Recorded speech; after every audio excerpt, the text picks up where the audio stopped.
Yes, last time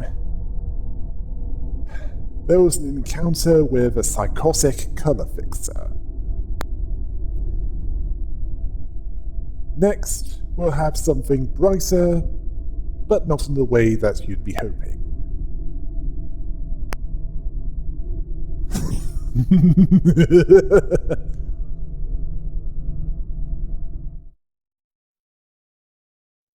Next, we have the Dawn Office. Now, this fixer office seems to focus on investigations, although they are quite capable of direct combat when it becomes necessary. They're a sister office of the Wedge Office. They appear to favour Stigma Workshop technology, which specializes in making weapons that can melt through flesh and metal. So, that's lots of burning with that. As for standard procedure, they can't make audio recordings without the consent of those that they need the vocal accounts of, which apparently include anonymity, as they aren't stated in their case files by name. Their office is also in a nest, so the monthly rent must be high. So they need to do some good enough cases just to break even, never mind anything more.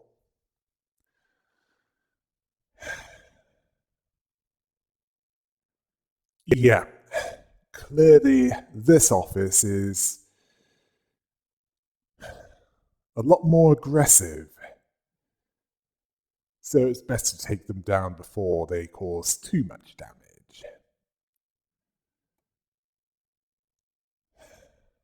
First, we have Salvador, the operator of this office and a veteran fixer that fought in the Smoke War. But Roland had met at some point. He's seen as reliable and experienced. He has an almost parental-like attitude, and he's even willing to protect those under him. A noticeable deviation from the typical fixer mentality. He often has to step in whenever his apprentices appear to not get on with each other. He's known to joke around sometimes, much to the annoyance of Yuna. He's affectionately referred to as Gramps by his apprentices, and even those he had some connection with, even with the anonymity of the reports regarding names of individuals and offices. He has a standard regarding the detail of them. One example is the Thousand Needles incident, which occurred in the back streets of District 22. V-Court territory. While some elements of that were unclear, it was a suspected distortion case due to the inability to confirm or analyze the composition of it. It did, however, include the graphic details of the apparent source of it. The explosion of the first human to have been affected by this. The needles that caused the buildings to melt and crack. The humans hit by them that then caused a chain reaction of needles, shooting the needles all around. Needles that had an orange symbol on them. The flesh merged into a giant body with a brainstem focus resonator, a huge mass that shot giant needles that made buildings melt much more easily. Those that stared into its eyes would explode into smaller, needle-throwing masses. All this due to making a deal with the devil, and that terrible things would happen if the contract was broken. A contract made by yesterday's promise. A contract that one resident wanted to hire them to kill the one who made it. Unfortunately, due to how insane they sounded, they were turned away. Salvador is armed with a large sword that's likely to have been augmented by stigma tech. Yeah, they clearly cater for the tastes of others. As for that large sword, it's possibly hinted at some previous affiliation with the Zwei Association. Well, it seems to indicate that there's nothing stopping a fixer from changing specialization. Next we have Philip, the newest apprentice of the Dawn Office. He is eager to please his master and to gain the approval of Yuna, his Sionbei, which is Korean for a more experienced co-worker in this context. He's proficient at making sangwa cha, which is a Korean tea that's slightly bitter. There's a mix of a number of medicinal herbs in that, which includes the Chinese variant of cinnamon and licorice, which is sometimes served with an egg yolk. But as far as his skill in combat was concerned, he's not considered remarkable. The problem is he tries too hard to impress and does so in the wrong way. Then again, it's usually the quiet ones that you should be concerned about. That, and there's the question, is mediocrity truly safe? He is armed with a short sword, similarly augmented with Stigma workshop technology. But compared to Salvador's, it's smaller. Then we have the other of Salvador's apprentices, Yuna. She's been there longer than Philip, and she doesn't have a high opinion of him and his abilities, implying that making tea is the only thing that he seems to be good at, and doesn't seem to approve of Salvador coddling him. She's a fixer that has some experience and could handle whatever was thrown at her. She's armed with a unique weapon, a cello case. Cello case? Yeah, pronunciation can be a problem sometimes. That opens up to release a large number of knives. I don't know whether that was a custom job or if there are workshops that actually make such trick weapons. As for how she dealt with her assignments, she could keep her composure, even in places full of destruction and devastation, such as distortion phenomenon-related cases. Even they don't faze her easily. She also knows what to omit from records and when to stop audio recording, due to psychological breakdowns of those being interviewed. The visual recordings are taboo and would get the attention of the taboo hunters of Encore. As for where the story picks up, it picks up in the Dawn Office. Philip was preparing sangwa cha for his master, Salvador, the operator of their office, who likes what he made. Then he spoke of what his old friend told him about the library, a recent urban plague that had dealt a crushing blow to Section 6 of the Zwei Association. Then the leader of the stray dogs crushed more of them. Apparently, it was Walter that left a message for Salvador before he entered the library, in case he didn't return, which of course he didn't. Apparently he was a colleague when they both worked with the Y Association. Philip was sorry for his loss, but it turned out that Salvador thought that he was a one-dimensional hole. And this didn't include his dealings with syndicates. It was also annoying to Salvador with his rhetorical questions. All he did was stay in Section 6 without getting demoted farther, although the exact reason why was unclear. After this, and the explanation for his large sword,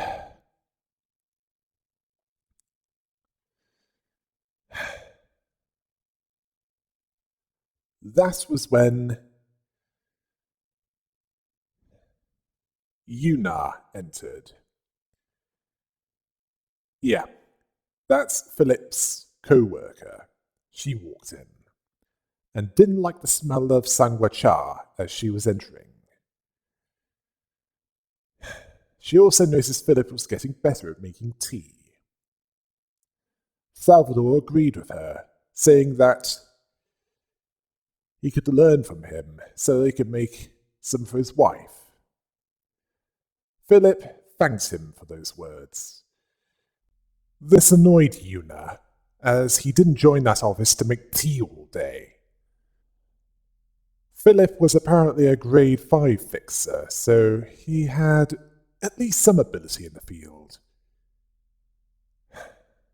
As for Salvador, he believed that if tea-making skills were part of grading, Philip would be grade 1 and possibly have gotten a colour. Please tell me that you're joking. What has making a Korean blend of tea got to do with the profession of delivering death? Well, unless it involves slipping poison in it before offering it to those that he's there to kill, I highly doubt it. Although I do agree that yellow would be quite fitting for Philip, for reasons that would be revealed later, and not because of the hue of the egg yolk floating atop the tea. And for Cynthia, his favourite flower, and let's just move on. Una was annoyed by his ridiculous jokes, as Philip needed a trusty role model, not one that was too lenient on him. She then reported on the 1,000 needles request, solving that on her own, which impressed Salvador. A request that involved her entering an area with buildings melted together, blood and flesh all over the floor, and with much of it merging into one huge brainstem-focused resonator. All the needles, all the chaos. It was yesterday's promise, as Salvador correctly guessed. The needle had symbols on it that glowed with an orange light. It was akin to magic. A symbol that was similar to that corpse that those rats attempted to harvest. Salvador praised her for coming back alive. Yeah, good thinking. She feels like she's the only one working, and due to their office being in a nest, it's costly, and the request taken wouldn't be enough to cover the rent for the month. However, Salvador had a solution to that. A request that would be enough to keep them going for 3 months. A suicide mission into the library. An urban plague, class threats. And they're going alone. Their sister office, the Wedge office, was busy with their own work. As for who sent that request, it was the Zwei Association. And this would be Philip's first urban plague. And Salvador advised him to loosen up with his learning experience. Watch how he and Una acted in the field. Una suggested that they throw a party at Salvador's house after the job was done, largely because his cooking was awesome. Una noticed that Philip didn't feel so good.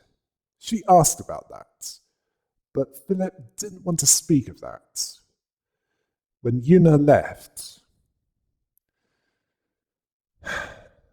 Salvador wanted to have a small conversation between the two of them once the job was over, based on the concern on his mind. I highly doubt that it will involve the sentence, "Philip, I believe you're in the wrong business." After watching this, Roland recognized Salvador, whom he owed some favors in the past. A veteran of the Smoke War, now washed up, just like him. But according to Angela, he was faring much better than him, which burned Roland before the Dawn office was able to. Una was impressed by the slick interior. It reminded Philip of the factory they raided as part of the Midnight Pancreas Burgers request. Who would want to make burgers out of the pancreas? You know, insulin, that which diabetics need to get their system back to a healthy standard at times. That's made in a fully functioning pancreas, among other things. The cannibals of Backstreet 23 prefer their burgers to have better ingredients than that. Let's move on. Una certainly didn't want to be reminded of that, and this was quite different to her. Philip saw both as clean and moody for a place where terrible things happened. It almost made Salvador vomit. Again, how did Philip get to grade 5? Well, regardless of how, after that, Angela appeared to greet them. And Salvador greeted her in kind and was already familiar with her, due to what those fortunate enough to return alive were able to share. He asked what they should do to kill her. Well, that escalated quickly. As for Angela, she wanted to know this as well, indicating that she's capable of casual banter.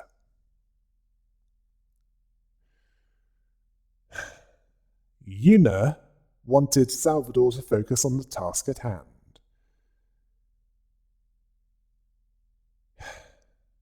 Who then told Angela that she shouldn't expect a peaceful end due to having so much blood on her hands. Well, the same could be said of him. No, I will need to cover the smoke war at some point, as this is particularly relevant.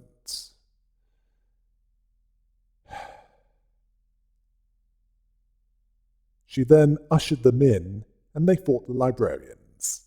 Salvador and Una perished, but Philip was somehow able to escape with his life. Yeah, He's not the first to do this. San and Lulu were able to do this as well. After that reception, Roland commented on how little Salvador had changed. Angela observed that he didn't seem to recognize Roland. This was because fixers can't keep track of everyone they meet, and Salvador knew more people than most fixers. That and his memory isn't that reliable. Angela was confused why he didn't say that he knew him. The reason for that was, well, it's because Roland didn't want to make a scene and make both of them feel uncomfortable. Angela understood how he tried not to leave any loose ends in relationships. He gave up caring about bonds long ago. He also never knew when anyone would backstab him, even those that are those that he casually jokes with, something that Salvador knew better than most. Next, we have the gaze office. Now, you remember the Brotherhood of Iron? Yeah, humans that went for a full body replacement, but weren't good quality, as in human brains and robot bodies. Well, this fixer office is made up of those with full body replacements, but of good quality, so they could switch off their desire for food. Unfortunately, this costs about as much as a Nest household, but they saw it as worth it, as other things would distract them from making money. Not just food. They also have their weapons built into their bodies. Similar to the Union Co. workshop, but it's more like plugging it into a USB port than into organic bodies. They also wear nicer clothing, as if they want to pass for human more, at least in routine, even though their bodies can't try to pass for human without it being illegal, at least according to the AI ethics amendments. They're basically private investigators in function, due to them looking into the secrets of singularities, and aren't above working with other officers, if their interests are aligned. As for the fixers,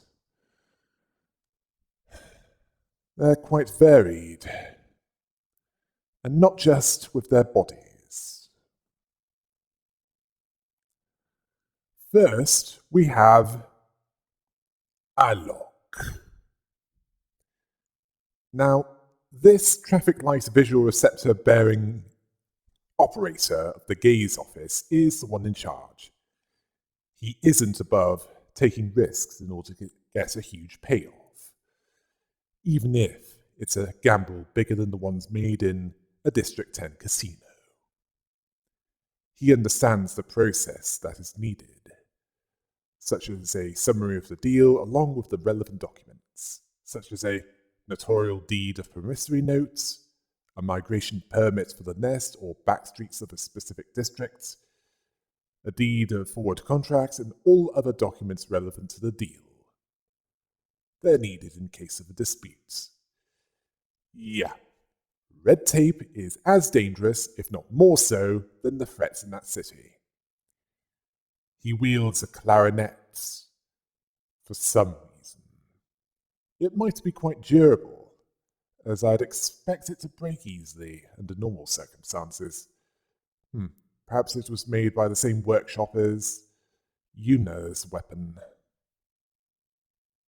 You know, the one with the knives inside the jello case? Yeah, that's the one.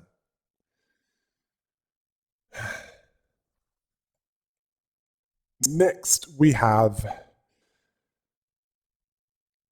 Dialogue. It'd be hard to catch her off guard with all the cameras that make up her visual receptors. She can even tap into remote feeds to extend her field of vision. That's risky. She understands the rules of the nest and the wings. The nest is where birds brood their eggs. In this case, it's those fortunate enough to live there. Seen as treasures. Treasures that the wings possess. Oh, so it's more like a dragon guarding the mountains of gold that's never enough for them. Actually, the eggs are the singularities that make money. The people are just feathers that protect this. If there aren't enough, the wing falls, but they're seen as expendable. She also understands that the wings each have their own subsets of culture. District 10, for example, is basically a Korean Las Vegas. The back streets of District 23 is full of cannibals, desperate for the greatest flavor.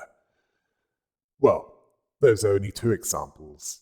It varies depending on the wing's founder or singularity, which is seen by the culture and social atmosphere of the back streets. Although it's still up, just in varying degrees. Yeah, it determines what the back streets are like.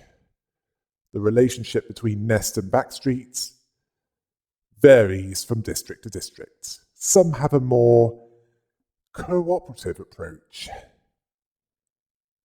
and even then it's taking advantage of them when the wing needs them, while others are ruthless with their exploitation, even more so than those working under them in their wing. Basically, if you can't afford to enter a wing and have to live in the back streets, settle in a district that matches your preferences. That, and be thankful that you're not in the outskirts, as that's an area for those that even the back streets won't take. As there are things out there that aren't motivated by money or sadistic pleasure. The back streets might not be nice to live in, but there's always worse. Well, you need a home and source of income regardless of where you are in the city. As for what she wields in combat, she wields her uncovered hands in combat, which are likely to deliver a shock. As that's how they're likely to have been set up when the body was put together. Next we have Bono. No, not the one from U2.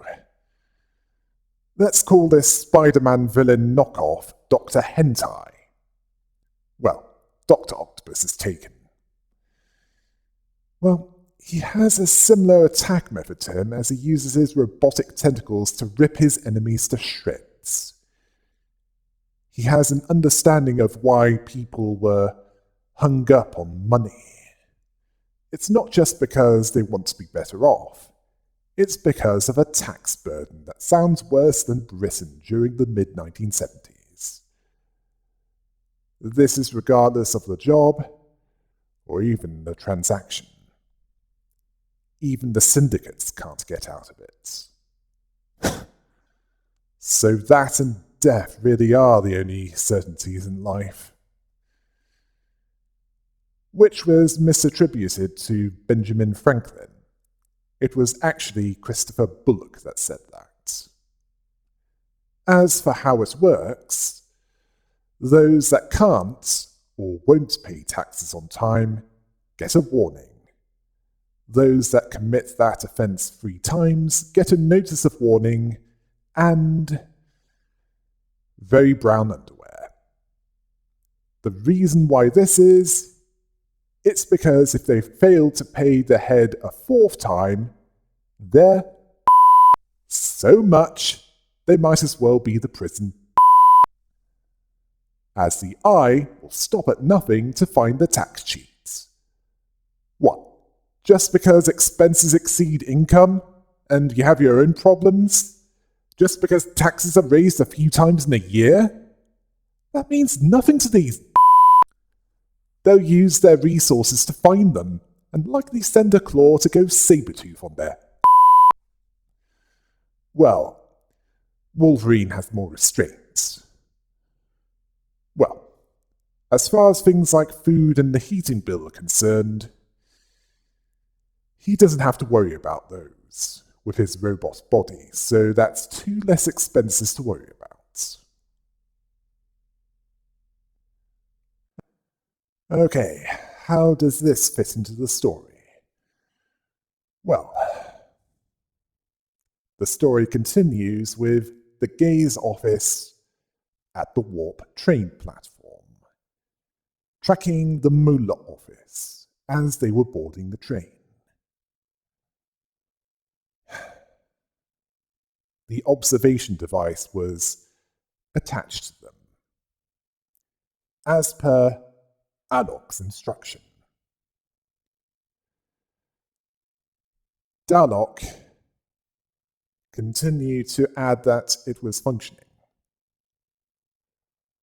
Bono was observing them via a remote link with Dalok's assistance, but it wasn't easy. But they needed any leads that they could get. He asked Alok if their job was a trustworthy one. Well, it was apparently considered worth it by Alok, who was their operator, who was offered 200 million through an untraceable route by the Kane office. Apparently their assignment was to uncover the secrets of W Corp's singularity, which was a risk, as if they got caught, insurance would be about as useful as a feather duster against a blade lineage thug, especially as they draw the attention of R-Corp, which has a deal with W Corp. But regardless, they weren't going to give up. Sounds like they're affiliated with Seven Association. This annoyed Bono, as they wouldn't be there if they could just give up. Dalok informed them that the warp train was departing in 5 minutes. Bono failed to see the point of tracking cause and effects of everything through the monitoring device on them. According to Dalok, only a few copies of it exist in the city, one of which was given to them by the Keen office. Its performance verified before they put it on the Mola office. Well, better to find out if it's any good before the assignment than during it. Bono doubted that it could be that convenient, even considering the technology that the city possessed. Dalok then informed them that the train was moving. They just had to wait 10 seconds. And after 3 seconds, the observation device wasn't being received anymore. We know what happened, but they didn't. The device was not broken.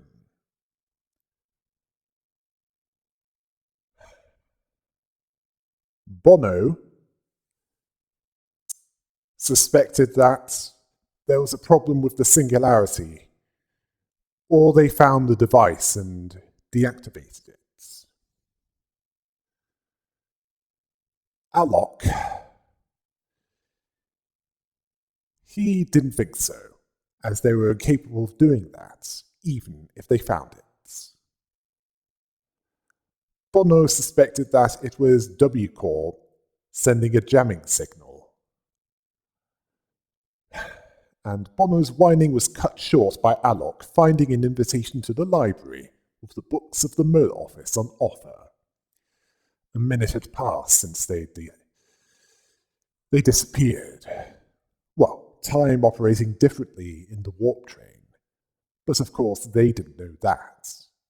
But they did know about the library. Somewhere that fixers and syndicates were talking about. Alok saw no option but to go to that place. Bono understood that going there won't guarantee that they get out of there alive, but their books might have the info that they desire.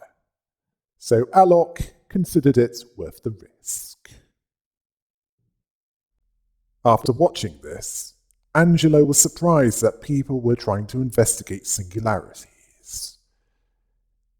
It didn't surprise Roland, as it can bring tremendous amounts of money. I mean, even L-Corp put a lot of efforts in keeping its singularities secrets as well. It was also revealed to have been founded after the Smoke War. The city was freed from the suffocating smoke thanks to the current L-Corp. Well, that's convenient.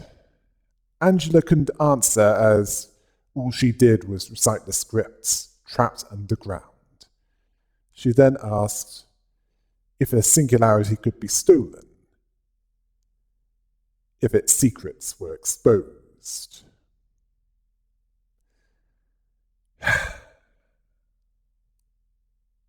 Roland then explained that they want to look for clues to how that singularity functions and then sell that info to another wing or syndicate that's willing to pay them, or for the purpose of extorting money from that wing. They're patented, so their use needs to be done carefully, especially as the head has practically cornered the market, certainly with managing patents. Angela summed it up that it's all about money. As for Roland, he was more interested in what happened with that warp train. Angela wanted to deal with the gaze office first, before anything else. The library was making it difficult to make clear observations. The result seen, but not the process, at least according to Dalek. Bono was reminded of the distortion. Then Angela appeared to greet them. Alok asked how she got the books of the Muller office, due to them disappearing in the warp train. They were only supposed to be there for a few seconds. She asked how did they do it. She even commented on how unraveling the secrets of the library has a heavy price, like digging into the principles of singularities. Bono saw this as a stupid question coming from them. Dalek was confused. Alok saw the books in the library as valuable, due to both being mysterious. The gaze office was then taken down by the librarians. Let's see. L-Corp provided clean energy through inflicting employees with pain via abnormalities that they worked on. W-Corp operated fast and reliable transports.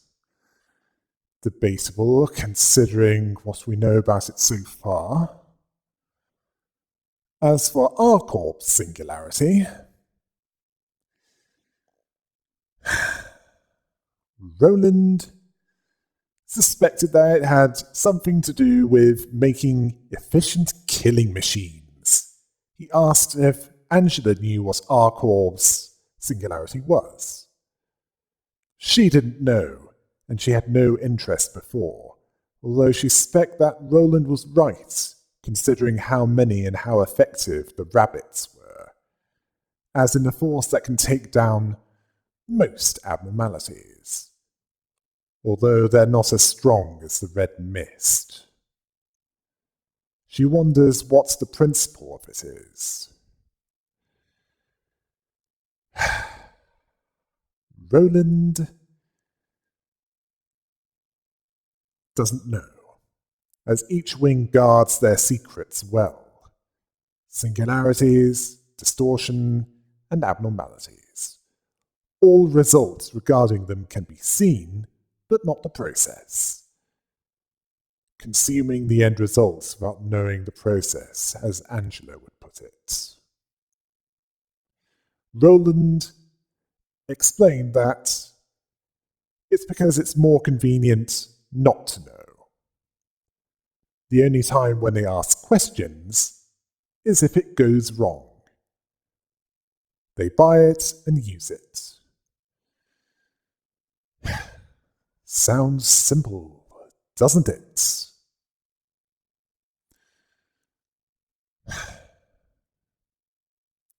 Angela mentioned that it was much the same with Elcor. Many were sacrificed in the process, and that was before she was made. It's honestly not that much difference with the other wings.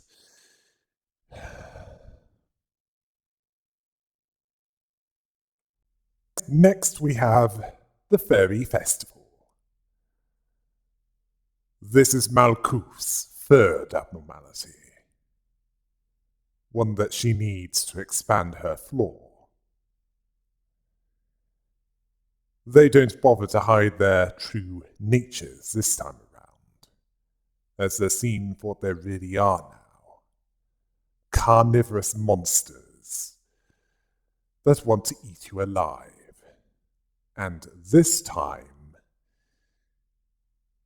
their queen is around, and she's hungry.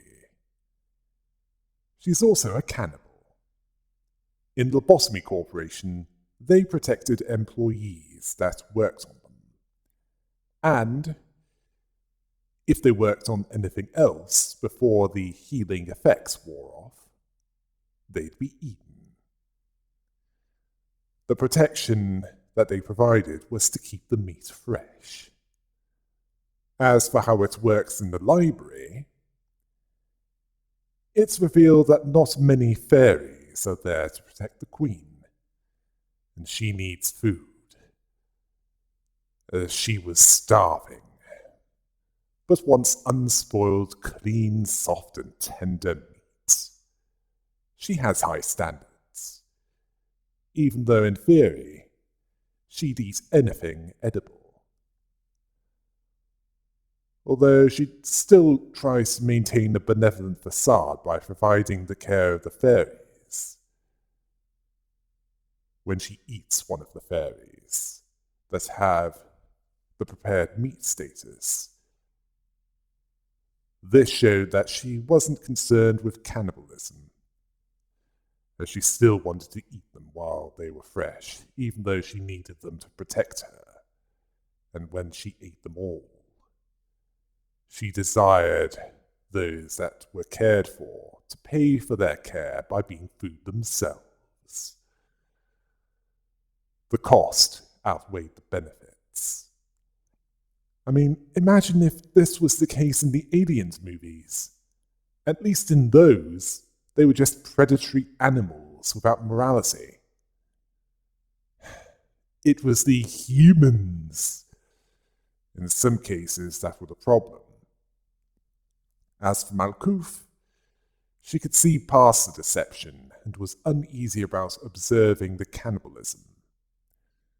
Her librarians could see past it now as well, and noted that she was in better condition in the past, and were relieved that they didn't lower their guard.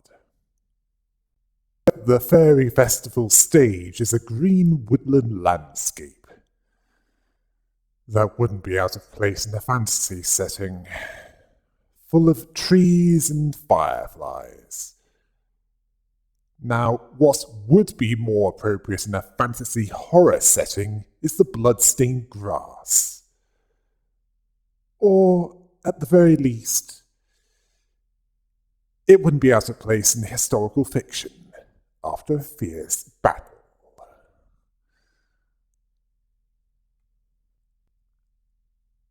Yes, the abnormalities, while not as powerful as they used to be, even Malkuth understands that they should not be underestimated, as that results in disaster. After that, Malkuth was keeping track of her assistant librarians. And then Roland arrived to deliver more books, noting her cheerfulness. It turned out that she was having a training session with the assistant librarians. Roland assumed that they were good friends with each other. Well, they were her employees in the Botany Corporation. She couldn't assist them directly. In fact, she prefers to work alongside them this time around. As for why I laughed at what Roland said, it was because Malkuth wasn't that good with them during her time in the Botany Corporation. Well, she was good at driving them to death and insanity that leads them to death. She has more realistic expectations this time. Her motto being face the past and build the future, a variation of the motto of the Botany Corporation, and sums up the essence of history. Speaking of which, those that don't learn from history are doomed to repeat it. Well, in this case, the people of the city don't just repeat it, they make it worse. As Roland would say, not too many actually learn from history. The lessons seem obvious, but the problem is putting them into practice. Malkuth had been thinking about the past a lot.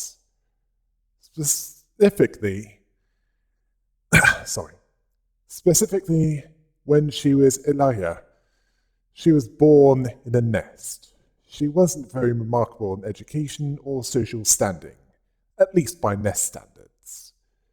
She didn't have any specific talent either, although she cared to notice that many in the nest all too easily zoned out, unfocused, and not caring about life. It was as if things that aren't morally black and white there. Well, this was despite the nest being full of shiny and bright arrays of colours, which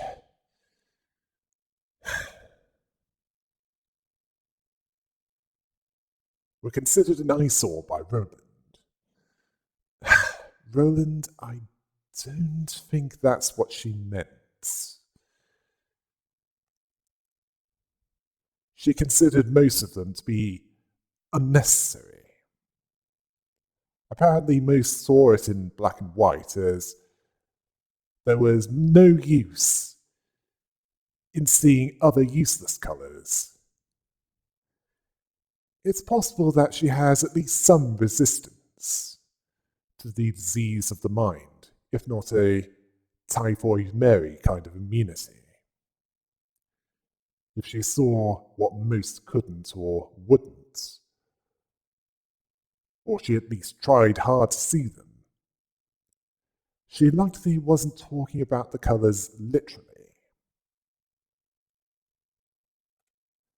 She tried to let others know about how diverse and brilliant colours were, how they were ever-changing and true form, like how mixing two can bring out a new one. Although Malkuth, she didn't feel like Hilaya, based on how she was talking about herself as she was a separate person, due to too much time passing, considering her current life as an extension of the previous one. As Hilaya feels about as familiar as a distant, long-dead ancestor, but still a part of her. She still feels nostalgic about her in a way. It's also a bit sad, trying to let others in that city know about the colours that they can't or won't see. I mean, it's about as pointless as trying to convince the leader of an authoritarian dictatorship to peacefully give up their power, even if there would be no negative consequences upon doing so. As if expecting them to say, "Of course, Miss Malkuth, I'll gladly give up the power that I've taken all that time ago and return that power to the people that I've so brutally repressed."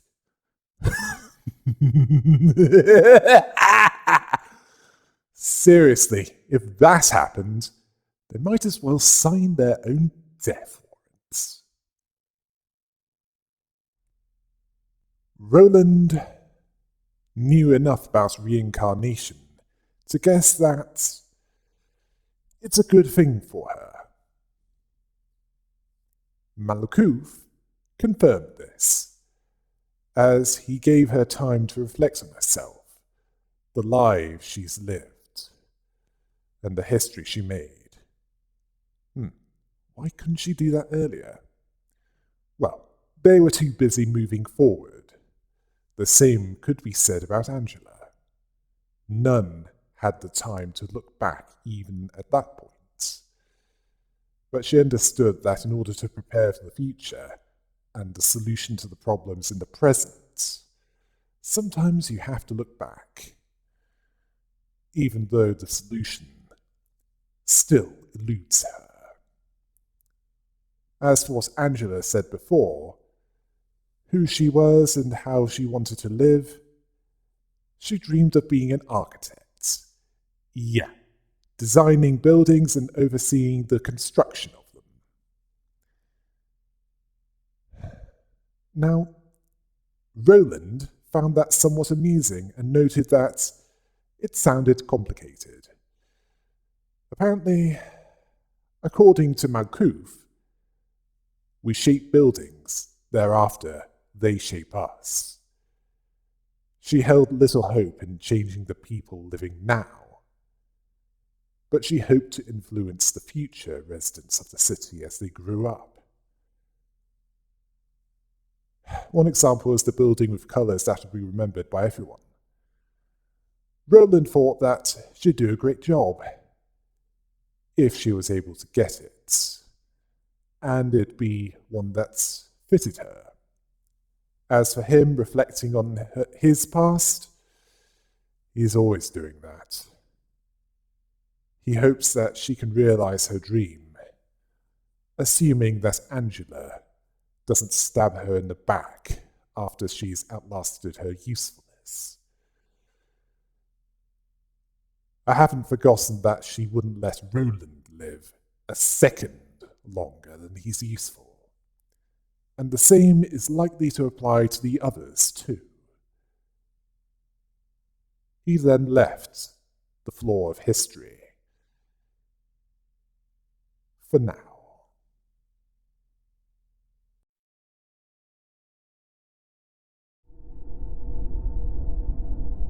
There'll be a few more abnormalities and patron librarians to go through before more red invites, so until next time. Hail the rabbit!